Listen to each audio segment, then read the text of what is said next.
আবু জাহরা গোত্রের লোক বলে তুমি মুহাম্মাদের কল্লা কাটতে যাও? আরে তোমার বোন ফাতিমা বিনতে খাত্তাব আর তোমার বোনের জামাই সাঈদ, এরা তো দুজন কালিমা পড়ে মুসলমান হয়ে গেছে। আরে মুহাম্মাদের কল্লা পরে কেটো, আগে ঘর সামলাও। যে ওমর, আগে ঘর সামলাও, পরে তুমি মুহাম্মাদের কল্লা কাটতে যাও।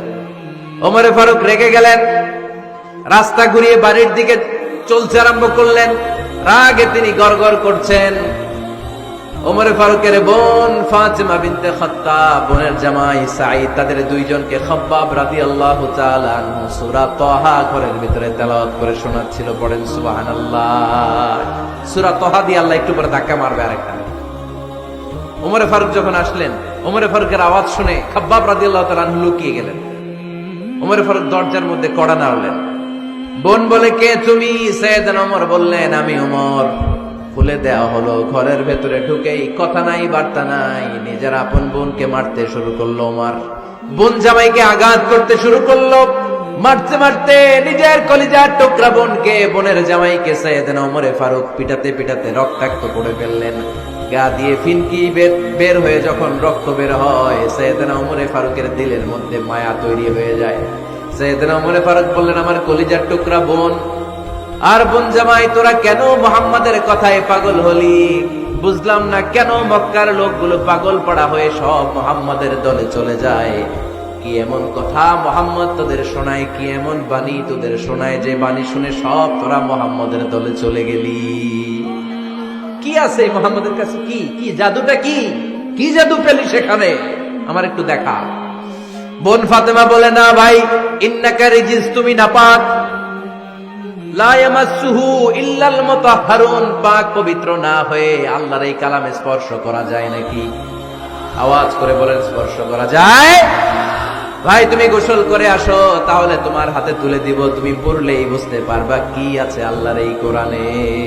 সুবহানাল্লাহ পড়েন। সাইয়েদনা ওমর ফারুক গোসল করে আসলেন। বোন এবার সূরা তাহা চামড়ার মধ্যে সূরাতু তাহার কিছু অংশ লিখে খাব্বাব রাদিয়াল্লাহু তাআলা আনহু লুকিয়েছিলেন। ওনার হাত থেকে সূরা তাহার অংশটা নিয়ে সাইয়েদনা ওমরে ফারুকের বোন ওমরে ফারুকের হাতে দিয়ে বলল, ভাই তুমি আসার আগে এই অংশটা সবাই মিলে তেলাওয়াত করছিলাম। ওমরে ফারুকের হৃদয়টা তখন একেবারে নরম, কারণ আগে ধাক্কা খাইছে কয়টা? জোরে বলতে হবে। প্রথম ধাক্কাটা কিসের? হ্যাঁ, দোয়া। দ্বিতীয়টা হাক্কা, সূরার নাম হাক্কা দিয়ে দিয়েছেন আল্লাহ ধাক্কা। এবার দিবে সূরা তাহার ধাক্কা। ওমরে ফারুক হাতে নিলেন। খুব ভালো আরবি জানতেন, চমৎকার আরবির অর্থ বুঝতেন, কারণ আরবি ভাষাভাষী মানুষ। হাতে নিয়ে নজর দেওয়ার পরে ওনার চোখ দিয়ে দাঁড় দাঁড় করে পানি বের হয়ে গেল।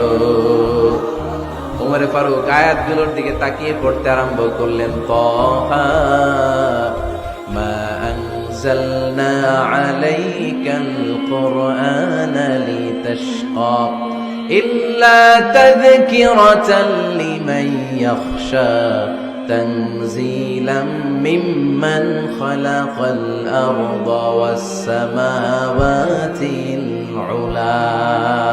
পড়েন সুবহানাল্লাহ। উনি পড়তে আরম্ভ করলেন, তাহা মা আনজালনা আলাইকাল কুরআনা লিতাশকা, এই কোরআনকে হতভাগা জাতি হিসেবে থাকার জন্য তোমাদের উপর নাজিল করি নাই।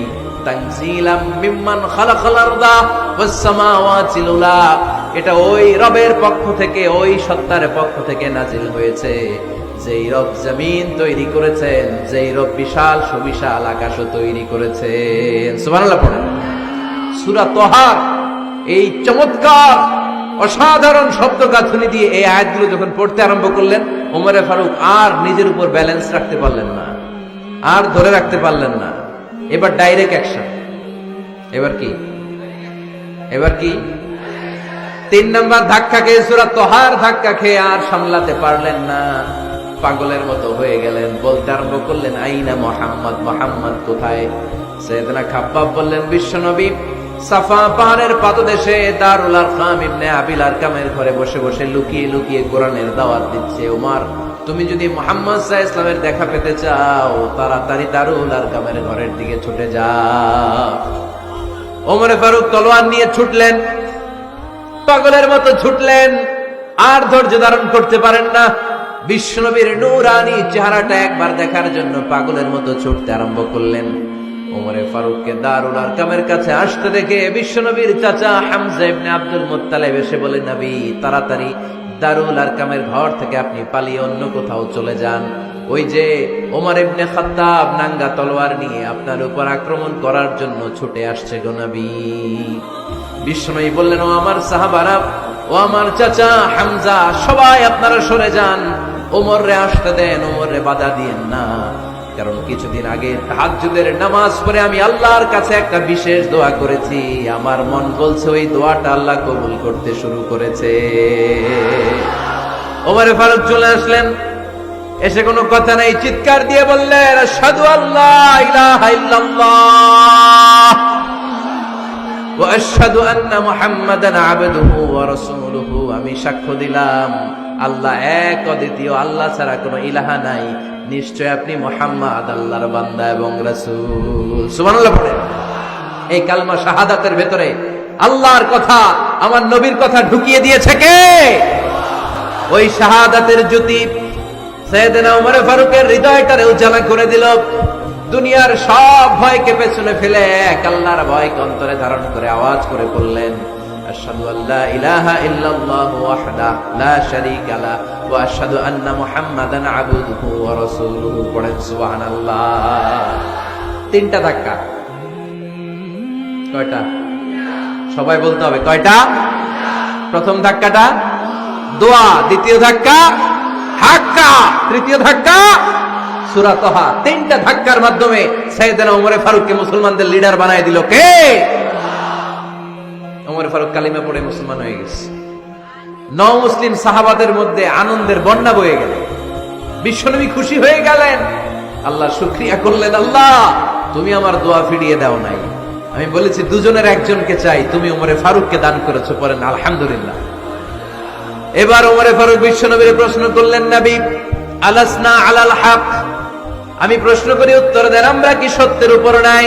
বিশ্বনবী বললেন, বালা ওমর, আমরা এই সত্যের উপরে আছি, আমাদের কোরআন কি সত্য নয়? বিশ্বনবী বললেন, কোরআনও সত্য। আমাদের রব আল্লাহ কি সত্য নন? বিশ্বনবী বললেন, সত্য। ওমর ফারুক বললেন, তাহলে ফিমাল ইখতিফা, তাহলে লুকিয়ে লুকিয়ে আর গোপনে দাওয়াতি কাজ কেন? আপনি সত্য নবী, কোরআন সত্য কিতাব, আমার রব আল্লাহ সত্য, আর আমি ওমর কালিমা পড়ে মুসলমান হয়ে গিয়েছি, তাহলে ফিমাল ইখতিফা, আর লুকিয়ে লুকিয়ে কোরআনের দাওয়াত দিবেন কেন? বের হন, মক্কার শহরের মাঝখানে চলে আসেন, চিৎকার করে আমরা আল্লাহর নামের ঘোষণা দেব। বিশ্বনবী বললেন, না ওমর,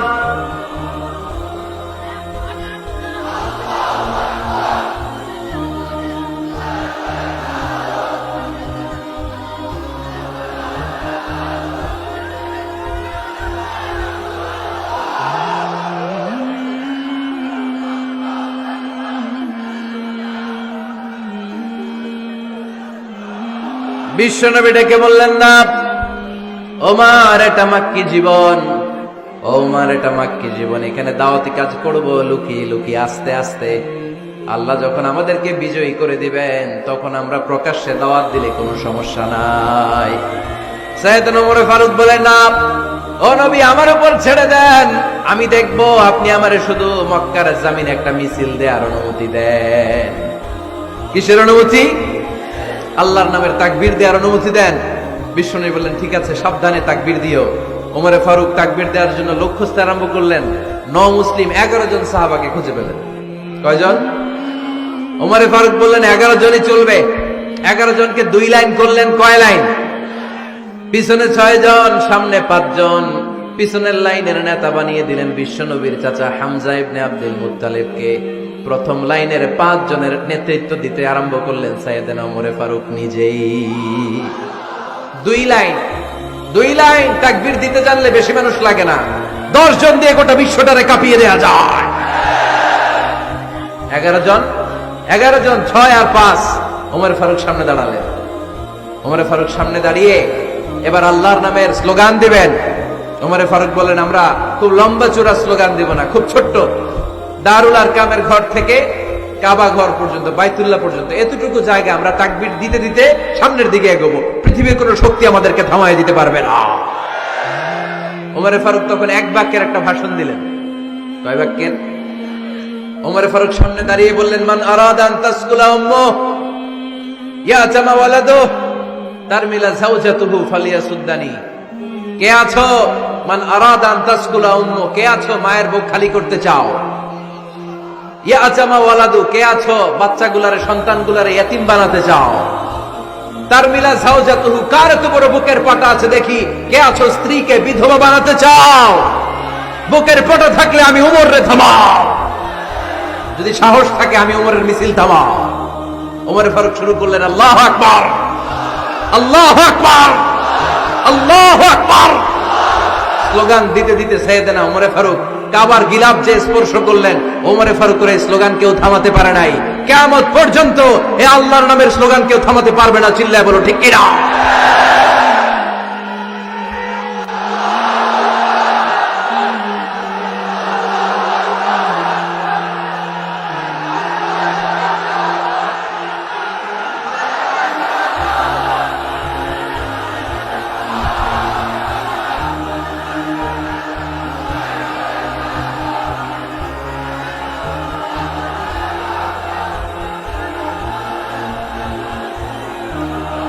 ওমর ফারুকের স্লোগান সেদিন মক্কায় কেউ থামাইতে পারছিল?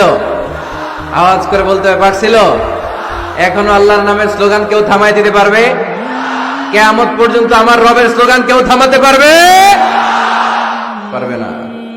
ওমর ফারুক স্লোগান দিলেন, আবু জাহেল, উতবা, শাইবা, ওয়ালিদ ইবনে মুগীরা আল্লাহু আকবার ধ্বনি শুনে বাইরে আসছে। কিরে এত বড় স্লোগান, আমাদের কাছ থেকে পারমিশন নেয় নাই, অনুমতি নেয় নাই। অনুমতি নেওয়া ছাড়াই স্লোগান শুরু। বের হয়ে দেখে মিছিলের সামনে ওমর। ওমরে ফারুককে দেখে আবু জাহেল দিছে এক দৌড়, উতবা দিছে আরেক দৌড়, সাইবা দিছে বহু দৌড়। সুবহানাল্লাহ পড়বেন না? এজন্য ওমর বেশি লাগে না, ওমর লাগে একজন। চিল্লায় বলতে হবে, ওমরে ফারুক লাগে কয়জন? একজন। ওমরই গোটা বিশ্বের চেহারা পাল্টে দিতে সক্ষম। চিল্লায় বলেন ঠিক কিনা? গোটা বিশ্বে মুসলমানদের আজকে করুণ অবস্থা। আমাদের কোনো সেন্ট্রাল লিডারশিপ নাই। আমাদের মুসলিম দেশগুলোরে এক করে রাখবে, ভাইয়ের ভাইয়ের মতো রাখবে, আমাদের স্বার্থ নিয়ে কথা বলবে, এরকম নেতা আমাদের নাই। ঠিক কিনা? আমরা সেই ওমরে ফারুকের অপেক্ষায়, আমরা সেই ইমাম আল মাহাদির অপেক্ষায়, যার একটা হুঙ্কারে আর আহ্বানে গোটা বিশ্বের সব মুসলমান এক প্ল্যাটফর্মে চলে আসবে। ওইরকম নেতা একজন লাগবে। কয়জন? গোটা মুসলিম উম্মাহকে একত্রিত করার জন্য একজন ওমরই যথেষ্ট। ঠিক কিনা?